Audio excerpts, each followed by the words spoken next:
Welcome back to the Danny Show. Today I have a special guest. His name is Hassan Ahmad. So Hassan Ahmad is a graphic designer based out of the Greater Toronto area. He has been making graphic design projects since 2014. From that year moving to present day, he has managed to grow his personal brand across various social media platforms throughout the years.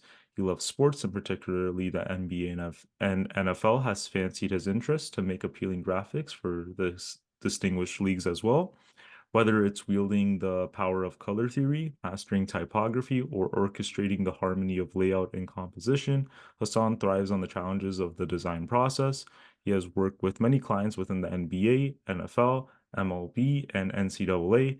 The clients include the San Antonio Spurs, Houston Astros, to name a few. So let's join Hassan on his quest to refine the boundaries of visual storytelling and witness firsthand the transformative power of design. He is currently specializing in the media studies program at the University of Guelph-Humber. And now Mr. Hassan Ahmed joins me live. How are you doing, Hassan? Doing good, Daniel. How are you? Good, good. Thanks so much for doing this, man. I appreciate it. No, for sure. Thank you. I appreciate the intro. Really nice written. Happy to be here. No, awesome, man, awesome. So when initially sparked your interest in visual design, and how has that journey kind of unfolded for you? Yeah, honestly, it's been a pretty crazy run. I would say when it first started, I first started off not on Photoshop, but an iPad, Hmm. and I would start using these different, just iPad apps to make photo edits. Right. And this iPad that I had was really new. And so I didn't really have any images that I took myself or any images to work with. So I went on Google and I searched up for, like different NBA players that I like, Kobe, Derrick Rose. And from there, I took it to this editing app and I made the edit of, these players. But from there, I also exported it onto Instagram. And really, that was also the beginning of my personal brand too, which really just uh, kind of inspired me to kind of keep going with this. That's really cool, man. So you kind of came up with your own personal brand through just the inspiration from like the NBA and sports. Yeah, and I was so young at the time too. Like, I'm sure we're the same age. It's just like I Hmm. never really was aware that this could be turned into a career or like, this is what graphic design basically is until afterwards. Right. So I thought at first, these are just some sick edits that I would make, but thanks to Instagram and just the amount of different people that were on that app, it kind of allowed me to learn more about that. That's really cool, man. So now that you've kind of learned all these graphics through these apps and stuff, what have been kind of like your proud projects or moments in this industry? Oh, it's a good question because my most proud project is like a really recent project. I Sure. still tell a lot of people this, but um in like last summer of Mhm. 2023, Right. I got to make a train wrap graphic Hmm.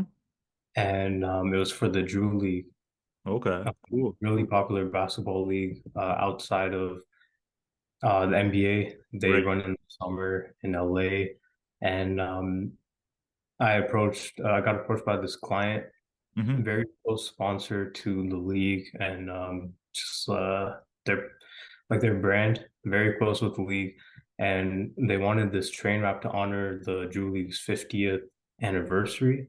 Cool. Okay. Awesome. Yeah, so they gave me the details, and I was really excited because it was a project I've never done before. Right. Um, just even on Photoshop alone, like it was like a super wide project. Um, like the file was huge, but it was really worth it at the end. Just seeing the end result. Yeah. Even got to go to LA to see it in person, That's and amazing. That's so yeah, cool. it was just really cool.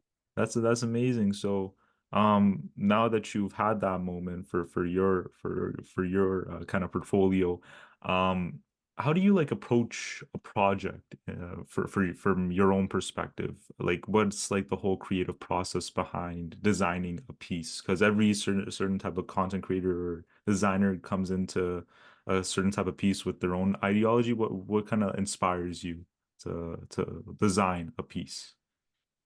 Yeah. Honestly, it's I feel like the way I start the process is just the composition. I'm really big on just making sure like the photos that I use work together. Right. So even with the graphic I was making today, I start off with maybe like a close-up picture of a player first, Mm-hmm. Right. and then I always want to have a picture of them in action. So like in the center, you see a picture of a player dribbling, and then behind them it's a close-up picture. Yep. And then if I'm feeling it, I tend to add a third picture. Right. Just cut that out and then add a picture of, a player doing another action shot, but maybe it's this time it's of them shooting, dunking, or laying the ball up. Right. Um, so really it just starts with that. And then from there, I really just spend the rest of the time on the background, which Mm-hmm. is probably like my most favorite thing to do. Like out of the entire process, just working on the background is really fun. Yeah, for sure it is. I mean, I just found out, through kind of LinkedIn that you go through my school. That's how I got connected with you and stuff. And Yeah, we both go to the same university. And I saw your projects, man. They're phenomenal. You're an amazing designer. I thanks. love your Appreciate work, it. man. Yeah, yeah, I love your work. I love the Scotty Barnes Yeah, design you made. That was really cool. So like now that we talked about Guelph-Humber a little bit. Why did you choose Guelph-Humber to be your institution? Yeah, honestly, I think the biggest thing, or maybe not the biggest thing, one of the biggest things was I really liked how it was kind of split up with Humber College in a way because we Hmm. get not only a degree but a diploma as well. Right, And well, right. it's nice, we still get the class portion, but we also get the hands-on stuff and Mhm. maybe college portion you can say. Um, and it's really cool that we can also specialize in something. Right, Because right, the first 2 years it's just we're learning the general media stuff, right. but then we get to go into either PR or slash media relations, Right. social media, visual comm, of Yeah. course, and even that alone, I think the fact that people through our program get into PR and media relations too, like just stuff like that was really cool. And I think that inspired me back then to choose Guelph Humber. No, that's cool, man. So, which specialization did you choose? I didn't realize. Is it visual comm? Is it digital marketing? Which one did you kind of go towards? I think it was like digital marketing, but I still have like some visual comm that I can take, like for Right, class. right, So right. it's Because fun you in a you mix. design, so I thought it was visual comm, but then I think you're in digital marketing then. Yeah, Okay, I see. I see. So how's that specialization been for you as well? it's good. Honestly, I've always told myself that if I wanted to do something other than graphic design, social Mhm. media was the next option, Right. especially in sports. Like I just know so many social media coordinators who are, in the leagues or, just working a job in sports and social media. And I just feel Oh, like it's cool. so cool because it really feels like you're a part of the team where, you're just always making content and, creating content. So I've always found that really cool. And I think that would be a nice second option to have. That's cool. Like now that you mentioned that, it came to my mind. Like, what kind of like place or what kind of like place and time did like a certain type of client reach out to you? Did you have to reach out to them at the beginning? Did you get connected with them? How did that kind of like? What was the first kind of breakthrough in this industry for you? Ooh, man. I would say with the Spurs actually. Right. Right. Funny story. I had made a graphic for them in April of 2021. Mm-hmm. Mm-hmm. And usually it's funny because April, right now in the NBA would be playoffs, but because of COVID, like the schedule was completely different. But they had reached out to me before, Okay. to post one of my graphics for Fan Art Friday, which was like a really common thing back in the day. Right. Um, you just put hashtag Fan Art Friday, and then on Fridays, if they pick artwork they like, they would ask the person like, "Oh, can we repost this?" So since the Spurs did that, I had my DMs with them already, Mm-hmm. and I've seen like other designers were making graphics for the Spurs, and Mm-hmm. so Right. like I was like, "Damn, this is cool." Let me like if I have my DMs open with them, let me like type it out, like type something out for them. And so I had reached out. I was like, "Hey, can I do a graphic for you guys?" And Mhm. like it was like a really long paragraph, obviously, said Right. more. Um, they ended up saying yeah, and I think they were playing Miami next. So, and it was like 2 days. So they were like, "Do you have enough time for this?" And I was like, "Yeah, let's do it." I Cool. remember I sent them one version, and they're like, "Maybe make it more like that we're in Miami." Mhm. So I ended up tweaking it a bit, and I liked how it turned out, and it was really cool to That's see. so cool, man. That's actually really cool how that worked out for you. Sir. So now that you've kind of had that breakthrough and you've done things like right now, you a couple moments ago you talked about the Drew League and whatnot, and you got to travel to LA. How do you kind of consistently grow as a creator? I want to know, and like graphic designer. Yeah, I think this is honestly going to tie into maybe some advice I'll give as well, but honestly, just to always continue learning. I think staying consistent is one thing that I've always tried doing, but always just being open to learning is really helpful too. Um, because I have, Photoshop experience and, some experience with the other Adobe software too, but there are still things that I learn, even in Photoshop. Like I learn like Mhm. new hidden features like every day, and then Right. just things from After Effects or Illustrator. Um, and they kind of go a long way, once you learn those type of things. Um, you never know which client will need it, or just, someone will need it for a graphic. And just having those skills, even as a content creator with photography, videography, I think it's really important. So, you can never stop learning. Yeah, you honestly can't stop learning. Like, I think with Photoshop, like new things get added every day because I use the softwares as well. And Yeah. basically, right now in the digital era with AI tools kind of merging, how do you see kind of the digital space evolving with AI based tools? Oh, I was excited for that question. Honestly, it's interesting because Photoshop has AI feature now too, Right, right. with the generative fill. Hmm. And I don't know, I think starting with the overall idea of AI, with art, it's kind of never really been my thing. Hmm. Um, I think just adding AI elements to my own work doesn't really seem right. Um, Even with the backgrounds, I remember I was looking for different textures and patterns for a background because that's how I make my backgrounds. Usually I combine different textures and like pictures to make my backgrounds. Right, right. I ran into a website that had like AI generated backgrounds, and they were like very detailed, and it was kind of something like it felt like something that I would make Hmm. if I combined everything together in one. Exactly. Um, but things like that, kind of avoid it. Like I still want to, do it my own way. Hmm. With that being said, though, I think the AI tools can be helpful, um, both in Photoshop and outside of Photoshop. Chat GPT. If you need even like ideas, advice, like you can literally ask Chat GPT anything. Um, Honestly. yeah. Yeah.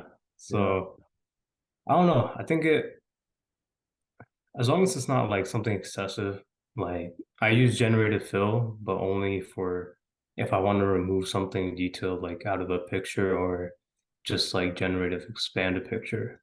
Oh, But other than that, that's about it.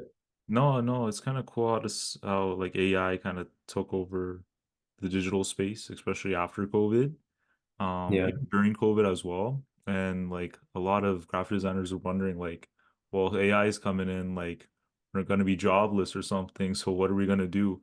But it's just kind of interesting how there's still a market for graphic designers and they're utilizing AI in their workspace. So that's pretty cool.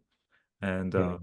kind of segueing back to Guelph-Humber and then school, what kind of like what has been kind of like your favorite courses you have taken at the institution during your time?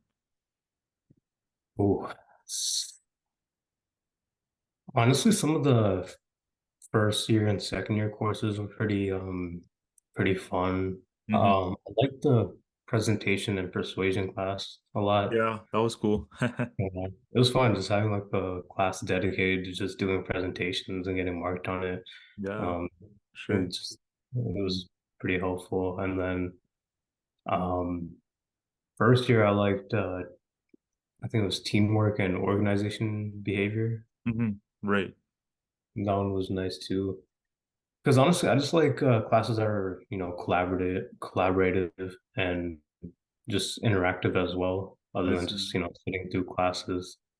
Now Um, that you said that, I want to know like when you do like a project, do you like doing it by yourself, like with your design projects by yourself, or do you like to bounce ideas off of another person, or do them together with someone, or do you like to do it by like yourself, so individual or kind of like group work? um, for my personal projects, I would definitely say I like doing them individual, Right. just because I've kind of grown with doing that. Mm-hmm. Um, I used to do like collaborations with other designers like a Mm-hmm. while back. Um, and I think that's still something I want to do, but I've just been so like I guess locked in on just doing like things individually for my personal projects. But Right. when it comes to client work, I definitely want to be collaborative because not only do I have to kind of follow their needs, but I also just want to work together with them and kind of, make sure we're making the right thing, whether that's me chipping in ideas or they are. Exactly, kind of seeing eye to eye on every single detail. Because, like, with the graphics, I know because my mother's a graphic designer, so I've been Oh, kind of nice. raised up learning graphics as well. And, like, the attention to detail is very specific. So, like, with one single mistake, the graphic's not going to turn out the way you want it to be. Even if it's just a little white on a little black, it's not going to turn out great. Wow. But yeah, like that attention to detail is something to consider, and like you say, working eye to eye with the person for sure. And kind of like my second last question, Hassan, Okay. what has been like kind of like your high school experience for you? Did you feel like high school kind of treated you well with the course preparation for Guelph-Humber, or was that something kind of you had to do and figure out like the Adobe suites by yourself and kind of figure out like the graphics by yourself, or did high school kind of prep you for the institution of Guelph-Humber? I will say it did like a bit, Right. but other than that, I kind of just had to learn myself still. Hmm. Because I was in grade 9 in like 2017. And Right. 2017 is when I switched to Photoshop. Hmm. So from there, I was still kind of teaching myself. And I think I still learned more outside of high school, Hmm. but I was still somewhat appreciative of what certain courses in high school had to offer, like computer tech, com tech. That was Hmm. in grade 10. That was still nice because we were using Photoshop, but we were also using different software as well. I think we are doing some photography as well too, which was cool. And then in grade 11, like right before COVID, I think I was doing a photography course. Hmm. That was still like pretty helpful too. But other than that, I was just having fun in high school, honestly, and Yeah. then just pushing myself outside of it. That's cool. That's cool. That's cool. Like that you kind of got both experiences, how like both high school you got a little bit of kind of diving into the media field, and then by yourself you kind of dived into furthermore.